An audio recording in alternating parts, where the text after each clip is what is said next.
Hi friends, అందరికీ నమస్కారం. అంజలి కథలకి స్వాగతం. ఈరోజు నుంచి కాశీ మజిలీ కథలు చెప్పుకుందాం. కాశీ మజిలీ కథలు మధిర సుబ్బన్న దీక్షిత కవిచేత రచింపబడినటువంటి కథలు. దీనిని 12 భాగాలుగా వచనాన రచించారు. మణిసిద్ధుడు అనే యతి గోపకుమారుడితో దక్షిణాత్య ప్రాంతం నుంచి హిందువులకు పరమ పవిత్ర స్థలమైన కాశీని చేరుకునేటందుకు కాలినడకన ప్రయాణమవుతాడు. ఆ దారిలో జరిగే కథతో పాటు కాశీ యాత్రలో వేసుకునే ప్రతి మజిలీలోనూ కథలు చెప్పుకుంటూ ఉంటారు. ఆ గొలుసుకట్టు కథలన్నిటి సంకలనమే ఈ కాశీ మజిలీ కథలు. మోక్షభూమిగా పేరు పొందిన కాశీ పట్టణం వెళ్లేటందుకు మణిసిద్ధుడు అనే విద్యావంతుడైన బ్రాహ్మణ బ్రహ్మచారి సంకల్పించుకుంటాడు. వాహన సదుపాయాలు లేకపోవటమో, నదులు కొండల వల్ల మార్గము దుర్గమంగా ఉండటంతో ఎవరైనా తోడు వస్తే బాగుంటుందని భావిస్తాడు. ఎందరినో అడిగినా వారు భయపడి రాలేదు. తుదకు శ్రీరంగపురము ఊరి శివార్లలో జీవించే పశువుల కాపరి అనాథ అయిన కోటప్ప మాత్రం బయలుదేరాడు. ఆ గోపాలకుడు మణిసిద్ధుడు కాశీకి మజిలీలు చేసుకుంటూ బయలుదేరటం ప్రధాన కథ కాగా, ఆ పైన ఎన్నెన్నో ఉపకథలు, గొలుసుకట్టు కథలు ఉంటాయి. మార్గమధ్యంలో తనకు వింత వింత కథలు చెప్పి అలసట పోగొట్టి ఆహ్లాదం కలిగిస్తేనే వస్తానని గోపాలుడు పెట్టిన షరతుకు ఫలితమే ఈ కథలు. కథలలో పతివ్రతల ప్రభావము, దుష్ట స్త్రీల కుచిత చేష్టలు, సత్పురుష సాంగత్యము వలన కలుగు లాభములు, దుష్టుల సహవాసము కలుగు నష్టాలు, దేశాటనము, పండిత సంపర్కముల వలన కలుగు జ్ఞానము, రాజనీతి, వ్యవహార వివేకము, వదాన్య లక్షణము, లోభ ప్రవృత్తి మున్నగు అనేక విశేషాలు వర్ణించబడినాయి. ఇవి కాక కృష్ణదేవరాయలు, భోజరాజు, శంకరాచార్యులు, విక్రమార్కుడు, నారదుడు, ప్రహ్లాదుడు మొదలైన మహాపురుషుల చరిత్రలను కూడా విచిత్రంగా వ్రాయబడ్డాయి. ఇది కాశీ మజిలీ కథల యొక్క ఉపోద్ఘాతము. ఇప్పుడు మణిసిద్ధుడు గోపాలుడికి కాశీ మహిమను తెలిపేటువంటి కథను ఇలా చెప్పసాగాడు. పూర్వము త్రిలోక సంచారి అయిన నారదుడు తీర్థయాత్రలు చేస్తూ ఎన్నో పుణ్యక్షేత్రాలలో ఉన్న నదుల్లో స్నానం చేస్తూ ఒకసారి వింధ్య పర్వతాల్లో ఉన్నటువంటి అడవి దగ్గరికి వచ్చాడు. అక్కడ కోకిలలు, చిలుకల పలుకలకు, మాటలకు, మధుర ఫలాలతో నిండి ఉన్న చెట్ల నుంచి వీచే చల్లటి గాలులకు ఆహ్లాదం చెందుతూ ఉండగా వింధ్యాచలరాజు జంగం రూపంలో ఎదురెగ్గి ఆ దేవమునికి స్వాగతం పలికి అర్ఘ్యపాద్యాదులు సమర్పించాడు. సత్కారాలైన తరువాత విశ్రమించి ఉండగా, మునీంద్ర, నాకో సందేహం. లోకంలో లెక్కకే రాని కొండలెన్నో ఉన్నాయి. అవి వదిలేయండి. ఇప్పటికి అన్నిట్లోనూ నాకు సాటి వస్తూ మేటి అనిపించుకున్న వాటిలో హఠకాచలం ఒకటే. తాము పక్షపాతం లేకుండా ఆ మేరు పర్వతం గొప్పదో, నేను గొప్పవాడినో మీరు సమర్థులు కనుక చెప్పి తీరాలి అని కోరాడు. అప్పుడు నారదుడు కొద్దిసేపు మౌనం వహించి ఉస్సూరుమని నిట్టూర్చి, అడిగావు. ఆ మధ్య నేను మేరుపర్వతాన్ని సందర్శించాను. అప్పుడు ఆ పర్వతము తనకెవరూ సాటి లేరని చెప్పింది. మీ ఇద్దరికీ గల తేడా ఎవరికైనా చెప్పతరమా అని ఆ కలహాల మారి వెళ్ళిపోయాడు అక్కడి నుంచి. ఆ మాటలకి వింధ్యాచలము కలత చెంది, మేరువుకి ఇంత గర్వమా? దాని గర్వం ఇప్పుడే అణగదొక్కుతాను అని అసాధారణంగా పైకి పెరిగింది. దాంతో సూర్య చంద్ర గతులకు ఆటంకం కలిగింది. ఫలితంగా కొన్ని దేశాల్లో చీకటి, కొన్ని దేశాల్లో ఎండ, కొంత భూభాగం మంచు, కొన్ని ప్రాంతాల్లో చీడపీడల బాధ అధికమయ్యాయి. ఒక భూలోక పర్వతం వలన ఈ విధంగా సమతుల్యత దెబ్బతీయడంతో ముల్లోకాలకు అధిపతి అయిన ఇంద్రుడు ఆలోచనలో పడ్డాడు. ఇంతలో దేవతలు కూడా అక్కడికి వచ్చి వింధ్య పర్వతరాజు ఆగడాన్ని విన్నవించుకున్నారు. ఈ విపరీతం చక్కబడాలంటే అది అగస్త్యునికే సాధ్యం. అతడు తన భార్య అయిన లోపాముద్రతో సహా కాశీలో కాపురం చేస్తున్నాడు. గొప్ప ద్రవిడ భాషాభిమాని, మహాశివభక్తుడు, వింధ్యుణ్ణి వంచడం అనేది ఆ మహర్షికొక్కడికే సాధ్యం అన్నాడు. అప్పుడు దేవతలంతా కాశీ చేరుకున్నారు అని మణిసిద్ధుడు కాస్త ఆగి, గోపాల, ఇంతవరకు కథ అర్థమైందా అని ప్రశ్నించాడు. గోపుడు ఆనందంగా తలూపుతూ, బాగానే బోధపడింది, కానీ నాకొక సందేహం. కొండలు బండలు ఎక్కడైనా మనుషుల్లాగా మాట్లాడటమో, వాటి ఇష్టం వచ్చినట్లు అవి పెరిగిపోవటం ఏమిటి? వింతగా ఉంది అన్నాడు. మంచి ప్రశ్నే వేశావు. దీన్ని బట్టి కథ నువ్వు శ్రద్ధగా విని అర్థం చేసుకుంటున్నావనిపిస్తుంది. చెప్తాను విను. భూలోకంలోని కొన్ని గొప్ప పర్వతాలకి రూపధారణ శక్తి ఉంది. అవి భార్యాపుత్రులతో కాపురాలు చేస్తూ ఉన్నట్లు కూడా గ్రంథాల్లో రాయబడి ఉంది. హిమాచలం సంగతి నీకు తెలిసే ఉంటుంది. శివుణ్ణి పెళ్లాడిన పార్వతి ఆ హిమవత్ పర్వతరాజు కూతురే అని ఆ కథ నువ్వు వినే వింటావు. వింధ్యపర్వతం కూడా ఆ కోవలోనిదే అని వివరించాడు. ఓహో, అట్లా అన్నమాట, తెలిసింది అన్నాడు గోపాలుడు. తర్వాత కథ విను. ఇంద్రాది దేవతలంతా కాశీకి వెళ్లారు. వింధ్యరాజు కారణంగా కాశీ చూసే భాగ్యం కలిగిందనుకుంటూ సంతోషంగా గంగా స్నానము, విశ్వనాథుని దర్శనము చేసుకొని అన్నపూర్ణను అర్చించి భైరవాదుల పాదాలకు మొక్కులిడి కాశీలో వెలసిన సకల శివలింగాలను ఆరాధించి అగస్త్యుని ఆశ్రమాన్ని వెతుక్కుంటూ దేవతాగణాలు ఆయన ఆశ్రమాన్ని చేరుకున్నారు. దేవలోకవాసులు తన కోసం వెతుక్కుంటూ రావటం ఆ మహర్షికి మహదానందాన్ని కలిగించింది. అగస్త్యుడు వాళ్ళందరికీ స్వాగత సత్కారాలు చేశాడు. వారికి దర్భాసనాలు అమర్చాడు. అందరూ స్థిరంగా కూర్చున్నాక చేతులు జోడించి వారి రాకకు కారణం అడిగాడు. అప్పుడు దేవతలంతా విషయం చెప్పమన్నట్లుగా బృహస్పతి వైపు చూశారు. అప్పుడు ఆయన వింధ్యరాజు వల్ల ఏర్పడిన ఉపద్రవాన్ని చెప్పి కాపాడవలసిందిగా ప్రార్థించాడు. అగస్త్యుడు సరేనని వాళ్ళని పంపించి వేశాడు. కాశీ నివాసానికి అంతరాయం కలుగుతున్నందుకు చింతిస్తూ, మనం ఈ పురంలో కాపురం ఉంటూ ఎంతో సుఖంగా గడుపుతున్నాము. నా ఉనికిని దేవతలెలా గ్రహించారో గాని నన్ను మొహమాట పెట్టేశారు. మన సుఖానికి అంతరాయం కలిగించారు. నా గొప్పదనమే నాకు ఇంత ముప్పు తెచ్చింది. ఇదంతా నా కర్మఫలం.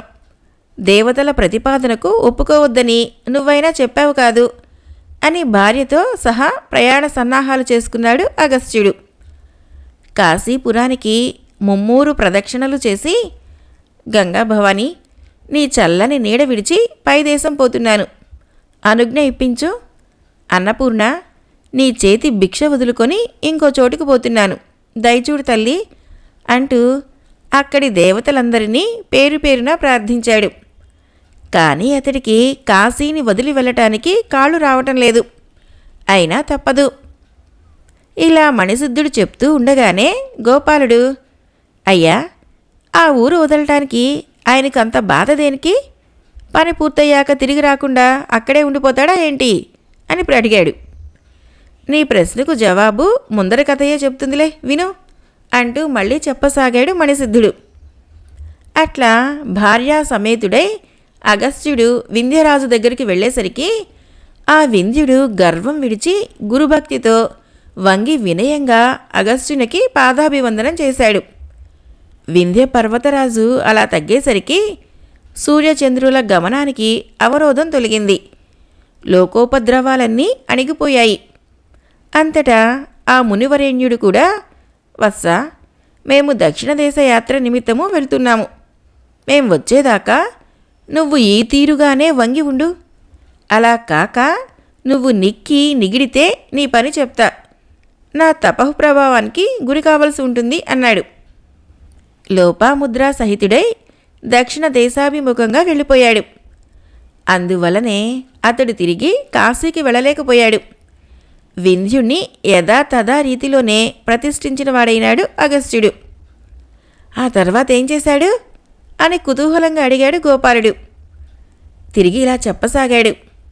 భద్రాచలము, పుష్పాచలము, ధవళాచలము మొదలైన పర్వత శ్రేణులన్నీ తిరిగి శ్రీశైలం చేరాడు. ఆ శ్రీశైల క్షేత్రం యొక్క గొప్పదనాన్ని లోపాముద్రకి వివరిస్తూ, మల్లికార్జునుడిక్కడ భ్రమరాంబాదేవితో ఏకాంతంగా విహరిస్తూ ఉంటాడు.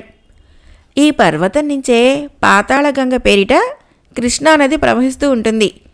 ఈ శ్రీశైల శిఖరాల మీద రకరకాల ఓషధులు, నిధులు, పూర్ణతీర్థాలు, మహాలింగాలు, మృగాలు ఎన్నెన్నో కనిపిస్తాయి. ఇక్కడున్న రాళ్లన్నీ శివలింగాలే, అక్కడుండే చెంచులందరూ మహర్షులే అన్నాడు అగస్త్యుడు. లోపాముద్ర భర్తకు నమస్కరించి, స్వామి, దర్శనమాత్రం చేతనే ముక్తిప్రదమైన ఈ క్షేత్రం ఉండగా మరణించాక గాని మోక్షం ఇవ్వని కాశీకి వెళ్ళి కష్టాలు పడటం దేనికి? మీరు పాతాళ గంగా స్నానంతో కాశీ వియోగ సంతాపాన్ని చల్లార్చుకుంటూ ఇక్కడే సంతోషంగా ఉండొచ్చు కదా అని సందేహం వెలుబుచ్చగా, అగస్త్యుడు ఆమెను మెచ్చుకుంటూ, ఒక ఇతిహాసం ద్వారా నీ సందేహానికి సమాధానం వివరిస్తాను అంటూ శివశర్మ అనే బ్రాహ్మణుడి కథను సందర్భానుసారం చెప్పాడు. శివశర్మ కథ. మధుర అనే పట్టణంలో శివశర్మ అనే బ్రాహ్మణుడు ఉండేవాడు. సమస్త విద్యల్లోనూ ప్రవీణుడైన అతడు పండితరాజు అనే బిరుదు పొందాడు. ఎంతోమంది పుత్రుల్ని కన్నాడు. యవ్వనం గతించి వృద్ధాప్యం చేరువైతూ ఉండగా ఇంతవరకు ఐహిక సుఖాల కోసం కాలాన్ని వ్యయం చేసుకున్నాను. కొద్దిగానైనా ఆముష్మికం సంపాదించుకోలేకపోయాను. సిరి సంపదలు అశాశ్వతాలు. ఈ శరీరము చంచలమైనది. అన్నీ తెలుసు కూడా అజ్ఞానంలో ఉండిపోయాను. ఇప్పటికైనా తెలుసుకున్నాను గనక పుణ్యతీర్థాలు సందర్శించి జ్ఞానం సంపాదించుకుంటాను అని నిశ్చయించుకొని తాను సంపాదించిన సొత్తంతా కొడుకులకు పంచి ఇచ్చి ఒక శుభముహూర్తాన ఇంటిలో నుంచి బయటపడి ఎన్నెన్నో కష్టాలతో కూడిన ప్రయాణం చేసి కాశీ చేరుకున్నాడు. కాశీ మహిమ గురించి అంతకు ముందే చదువుకున్న వాడవటం వలన అక్కడ గంగా స్నానము, విశ్వనాథ దర్శనము మొదలైనవన్నీ చేసుకున్నాక ప్రయాగ వెళ్ళాడు. ఎంతటి వారినైనా ప్రయాగ క్షేత్రము 3 రోజులకు మించి ఉండనీయదు. అక్కడ నుంచి గయ, ఉజ్జయిని, అయోధ్య, ద్వారవతి, హరిద్వారాలు దర్శించాడు. హరిద్వారాన్నే మాయాపురం అని, ముక్తిద్వారం అని కూడా అంటారు. హరిద్వారంలో గల తీర్థదేవతల్ని, చంద్రశేఖరుని మహానిష్టతో 3 రోజులు అర్చించాక ఒకరోజు వండుకున్న ఆహారాన్ని భుజించేలోగా అనాయాసంగా మరణించాడు. అతనికి ఊర్ధ్వలోకాలు, ముఖ్యంగా విష్ణు సాయుజ్య ప్రాప్తి లభించింది. అయితే బ్రహ్మలోకం సమీపిస్తూ ఉంటే శివశర్మ గురించి దైవభటులు ఎంతో గొప్పగా చెప్పగా అతన్ని బ్రహ్మ ఈసడించినందుకు కారణం అడగ్గా విష్ణుకింకరులు, అయ్యా, నువ్వు ఎంతో పుణ్యాత్ముడివని మేం చెప్పినప్పటికీ నువ్వు కాశీలో ప్రాణం విడవనందుకు ఆయన పెదవి విరిచాడు. దీన్ని బట్టి కాశీలో ప్రాణం విడవని వారు ఎంత పుణ్యాత్ములైనప్పటికీ పునర్జన్మ లేని ముక్తిని పొందలేరు అని వివరించారు. ఆ తర్వాత శివశర్మ చాలా కాలం పాటు విష్ణులోకంలో సుఖభోగాలు అనుభవించి రాజుగా జన్మించి పుణ్యమార్జించి చివరకు కాశీలో దేహాన్ని విడిచిన కారణంగా శివ సాయుధ్యం పొందాడు. అతడికిక పునర్జన్మ అన్నదే లేదు. ఇతర క్షేత్రాలకు కాశీకి ఉన్న తేడా ఇది. లోపాముద్ర, విన్నావు కదా, నీ సందేహం తీరిందనుకుంటాను అని భార్యకు కాశీవాసిగా కాశీ యొక్క వాసి గురించి వివరించి తాను అక్కడ చివరి దశ గడపలేకపోయినా తన దురదృష్టానికి దుఃఖిస్తున్నానన్నాడు ఆ ఋషి. గోపా, కాశీ మహిమ విన్నావు కదూ? 5 క్రోసుల వైశాల్యం గల ఆ క్షేత్రానికి గంగ ఉత్తర వాహినిగా ఉన్నది. అన్నపూర్ణ, విశ్వేశ్వరులు ప్రధాన దైవతాలు. బిందు మాధవ స్వామి ముఖ్య క్షేత్రపాలకుడు. మణికర్ణిక ముఖ్య తీర్థఘట్టం. ఈ పురమహత్యాన్ని సంక్షిప్తంగా చెప్పిన సంవత్సర కాలం చెప్పవచ్చు. ఇప్పటికే చాలా పొద్దెక్కింది. నాకు తోడుగా వచ్చేది రాంది చెప్పు అని అడిగాడు మణిసిద్ధుడు. అంతవరకు ఉన్న అతిశయము, పొగరు తగ్గి ఆ గొల్ల చిన్నవాడు వినయ విధేయతలు ఉట్టిపడగా మణిసిద్ధుడికి వందనం చేశాడు. ఆయన వల్ల ఆ గోపకుడికి అసాధారణమైన గ్రహణ శక్తి అనాయాసంగా లభించింది. అందుకు ఆ గోపుడే ఆశ్చర్యపోయాడు. కాశీ ప్రయాణం చేసి తీరాలని ఉత్సాహంగా కూడా ఉన్నాడు. మణిసిద్ధుడు తనకు కరువు తీరా కమ్మని కథలు వినిపించగల సమర్థత ఉన్నవాడు. అది అన్నింటికంటే ముఖ్యంగా వాణ్ణి కాశీ ప్రయాణానికి పురికొల్పింది. అదే మాటను వాడు స్పష్టంగా వ్యక్తపరిచాడు. అయ్యవారు, నాకు తాము చెప్పే కథా విశేషాలు ఎంతో ఉత్సాహం కలిగిస్తున్నాయి. కానీ ఒక్కటి వినండి, మొదట్నుంచి నాకు కథలంటే ఎంతో ఇష్టం. నేను మీతో వచ్చేటప్పుడు మధ్యదారిలో ఏదైనా ఒక వింత కనిపిస్తే నేను దాని గురించి ఏవైనా ప్రశ్నలు అడిగితే కోపించుకోకూడదు. ఆ వింత వెనక ఉండేటువంటి కథ అంతా నాకు చెప్పాలి. అలా చెప్తానంటే ఇప్పుడే మీ మాట మీద నేను ఈ క్షణానే కాశీకి రావడానికి సిద్ధం.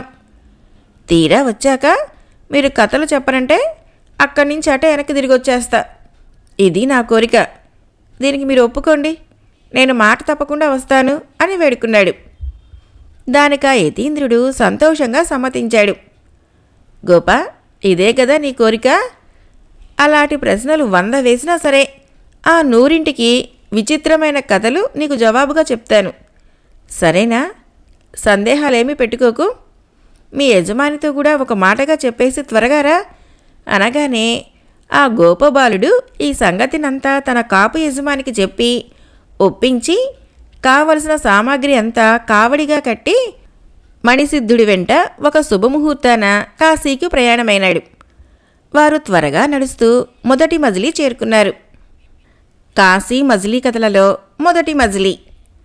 ఆ యతిచంద్రుడు నియమంగా కాశీయాత్ర చేయదలిచినవాడు కావటం వలన దారిలో నడుస్తున్నప్పుడు ప్రణవ ఓంకార జపం చేసుకుంటానని, మధ్యలో మాట్లాడకూడదని ముందుగానే చెప్పాడు. గొల్లవాడు ఎప్పుడైనా మర్చిపోయి ఏదో అడగకపోతే చేత్తో సైగ చేసి మాట్లాడకూడదని సూచిస్తున్నాడు. మొదటి మజిలీలో ఒక సత్రాన్ని చేరాక గాని అతడు మౌనం వీడలేదు. అప్పుడు ఆ గొల్లవాడితో, మనం స్వయంగా స్వయం పాకం చేసుకుని భుజించగలము. అదే అన్ని విధాలా మంచిది. పాత్ర సామాగ్రి అంతా ఉంది. అరణ్య ప్రాంతం గనక ఆకులు కట్టెలకు లోటు లేదు. అవి ఈ ఊరి బయటే దొరుకుతాయి. అంగట్లో దొరకని సరుకులుండవు కనుక వాటి గురించి చింతలేదు. వచ్చేటప్పుడే కొంతకాలానికి సరిపోయే సరుకులు కావడితో తెచ్చుకున్నందువల్ల వాటి అవసరం ప్రస్తుతానికి లేదు. అందుచేత ఆకులు కట్టెలు తీసుకునిరా అని చెప్పాడు యతి.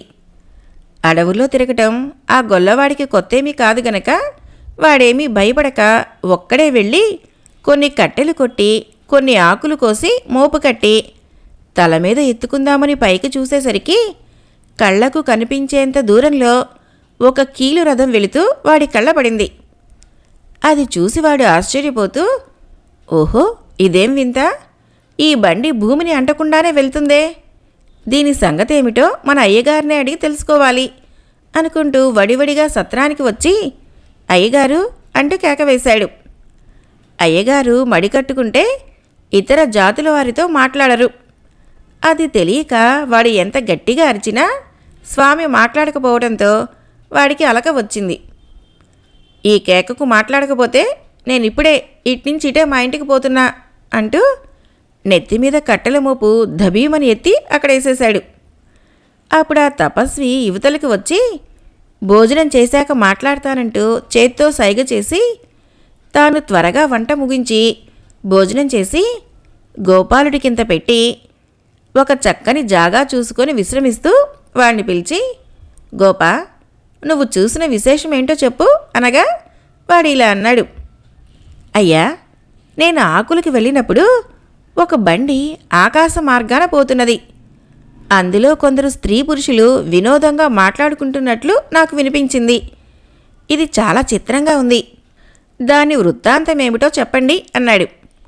అప్పుడు ఆ యతి తనకు సిద్ధుడిచ్చిన మాణిక్యం ముందు పెట్టుకుని ధ్యానించి దాని ప్రభావం వల్ల ఆ వృత్తాంతమంతా తేటతెల్లంగా తెలుసుకున్నవాడై, గోపా, సౌనక మహర్షిలాగా నువ్వు కథలు బాగా వినాలని కుతూహలపడే వ్యక్తివి కాబట్టి నీకు ఆ పేరు తగిందే. నిన్నిప్పటినుంచి సౌనకుడు అని పిలుస్తాను, సరేనా? నువ్వు చూసింది ఒక కీలు రథం. కథారూపంలో చెప్తే గాని దాని విచిత్ర వృత్తాంతము నీకు అర్థం కాదు అనేసరికి కథ అనే మాట వినేసరికి వాడికి చాలా వేడుకగా తోచింది. అయితే వాడు ఒకే ఒక మనవి చేసుకున్నాడు. అయ్యా, మీరు చెప్పే ఆ కథ గూఢార్థాలున్నయి, పెద్ద పెద్ద సంస్కృత పదాలు, నోరు తిరగనంత కఠినమైన మాటలు వాడారంటే నాకు గ్రహించడం చాలా కష్టం. మీ దయ వల్ల అర్థం చేసుకోగలిగినంత గ్రహణ శక్తి అలవడింది. కానీ నేను ఎన్నడూ ఎరగని పదాలు వాడితే నాకు తికమకగా ఉంటుంది. కనుక అర్థమయ్యే భాషలో చెప్పి నా ఈ చిన్ని కోరిక మన్నించండి అనటంతో సరేనని తల ఊపి యతీంద్రుడు ఇలా చెప్పసాగాడు. సూరసేన మహారాజు కథ. కాశ్మీర దేశంలో మధుర అనే పట్టణం ఉంది.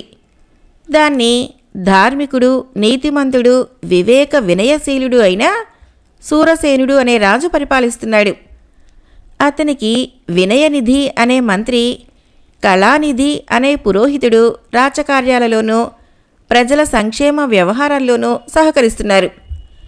ఆ రాజు దేవబ్రాహ్మణ భక్తిపరుడు కనుకనే పురోహితుణ్ణి రాజ్య వ్యవహారాల్లో సంప్రదిస్తూ ప్రజాపాలనలో మంత్రాలకు కూడా ప్రాముఖ్యత ఉందని నమ్మేవాడు. వర్తకుడు, యంత్ర రచనా నిపుణుడైన ఒక కళాకారుడు కూడా సూరసేనుడి రాజ్య వ్యవహారాల్లో సహకరించేవాడు. రాజు, మంత్రి, పురోహితుడు, వర్తకుడు, కళాకారుడు ఈ 5గురు రాజ్యం అనే దేహానికి పంచప్రాణాల్లాగా ఏ కొరత లేని రీతిలో పరిపాలిస్తున్నారు. ఒక వసంతకాలంలో సాయంకాలము రాజు భవన పైభాగానికి మేడ మీద చల్లని పిల్లవాయువులు, సుగంధాలు మోసుకుని వస్తుండగా ఆ ఆహ్లాదకరమైన వాతావరణంలో ఈ నలుగురితోనూ కొలువు తీరాడు. వినయనిధికి రాజు ఆంతర్యం గ్రహించటము వెన్నతో పెట్టిన విద్య. ప్రభువు మనసులో ఏదో విచారం ఉందని వినయనిధి ఇట్టే గ్రహించేశాడు ఆ రోజు. ఆ విషయమే రాజుని అడుగుతూ, ప్రభు, మీరెందుకో ఈరోజు విచారంగా ఉన్నారు. ఏ పనైనా సాధించగల మేముండగా మీకు దేనికి చింత అని అడిగేశాడు. అందుకు రాజు ఒక నిట్టూర్పు విడిచి, నాకు విచారం దేనికి, ఉన్న లోటల్లా ఒక్కటే. అయితే నేడు మన ఆస్థానానికి వచ్చిన ఒక వార్తాపత్రిక వల్ల నాకు ఇంతకు ముందు లేని విచారం ఒకటి ఆవరించింది. ఒక కోటీశ్వరుడు అకాల మరణం చెందాడు. అతడికి సంతానం కానీ బంధువర్గం అని చెప్పుకోదగ్గ దగ్గరి రక్త సంబంధీకులు కానీ లేరు. మరణశాస్త్రం రాయకపోవడంతో ఆస్తి అంతా ప్రభుత్వపరమైందంటూ ఆ గ్రామాధికారి పంపిన పత్రిక మీకు తెలిసిందే. అది చూశాక నాకు అనిపించిందేమిటంటే, సంతానం లేని వారికి ఇంతే గతి కదా, మనకి ఇటువంటి దురవస్థ తప్పదేమో. మన 5గురిలో ఏ ఒక్కరికి పుత్రుడు లేకపోయాడు. మన అనంతరము ఇంత రాజ్యము ఎవరి ఆధీనం అవుతుందో అని చింతిస్తున్నాను. ఇంతేగాని నా విచారానికి మరే కారణం లేదు అని చెప్పేసరికి మిగతా 4 కూడా ఆ విషయం గురించి ఆలోచించసాగారు. కొంతసేపటికి మంత్రి వినయనిధి, ప్రభు, ఈ విషయమై మీరు చింతించనక్కర్లేదు. పుత్రోత్పత్తికి ఎన్నో మార్గాలు ఉన్నాయి. గతంలో దశరథుడు మొదలైన ధరణీపతులు బాగా వృద్ధులైన తర్వాత కూడా పుత్ర కామేష్టి వంటి యాగాలు చేసి సంతానం పొందారు. హోమ, జప, దాన విధుల వల్ల అది అసాధ్యం కాదని నా నమ్మకం. అటువంటి సత్క్రియల గురించి మన పురోహితులు, కళానిధి చెప్పగల సమర్థులు అని ఆయన వైపు దృష్టి సారించాడు. అప్పుడు కళానిధి, రాజా, సంతానం కోసము హోమాలు, దానాలు, తీర్థసేవ మొదలైనవెన్నో సులభ మార్గాలు ఉన్నాయి. నేను అటువంటి వాటిలో మనకు అనుకూలమైనదేదో చూసి చెప్పగలను. ఒకనాడు ఇటువంటి పరిస్థితి ఏర్పడితే వృద్ధుడైన సాల్వ నరసింహరాయలు బ్రాహ్మణ ప్రసాదంతోనే గదా శ్రీకృష్ణదేవరాయల్ని కన్నారు అని ఉదాహరణ చూపించగా, ఆ వృత్తాంతాన్ని మాకు తెలపగలరు అని సూరసేనుడు అడగ్గా కళానిధి ఈ విధంగా చెప్పసాగాడు.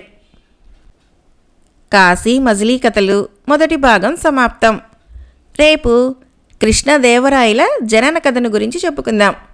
ఫ్రెండ్స్, నా కథలు నచ్చినట్లయితే మన ఛానల్ని తప్పకుండా సబ్స్క్రైబ్ చేయండి, లైక్ చేయండి, షేర్ చేయండి, కామెంట్ చేయండి. Thank you.